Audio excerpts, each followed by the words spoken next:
Hello guys, today we are going to see a project demonstration of microcontroller based magnetically levitated train or aeroplane.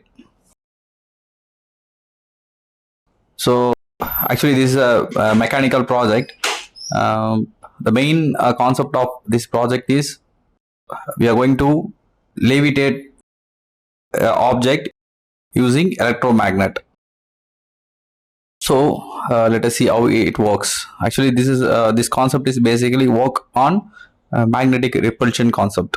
Okay, so this is the block diagram of the project. So in the block diagram, a potentiometer was connected with the microcontroller and MOSFET switches with a power transformer.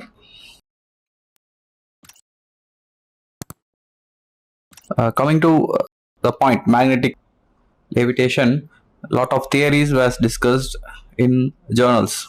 So this is the basic levitation theory given in the journals. Okay, so it will produce some anti-gravity like a repulsion against the gravity to move the object against the gravity. So this is was the concept given in this levitation subject. So based on this, so we are going to work out a project. So this is the major flow of the project.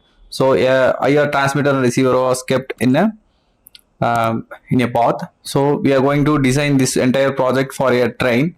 So in the train track, a lot of electromagnets was kept with auto repulsion concept. So let us see the demonstration. So here the demonstration of the project. So the entire setup was made as a miniature. So that white robot vehicle will be considered as a train.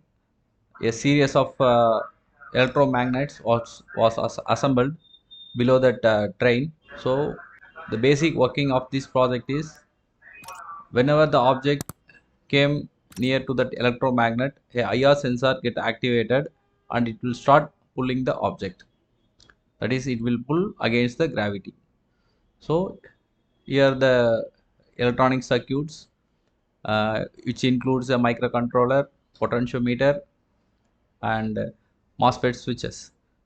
So here the potentiometer will use to adjust the magnetic repulsions. So here in this demonstration, you can see that if we kept that robot in the track, so whenever the robot reaches that electromagnetic field, using the repulsion concepts, the robot will automatically push forward and push backward. So like this, we can use this method in real time for uh, train parking, and also we can able to launch the aircraft in very short distance. For example, flight carriers are very short runway. So in that situations, we can use these type of methods to take up the fighter jets or any type of flights. We can able to take off in a short range of pathways. So thanks for watching.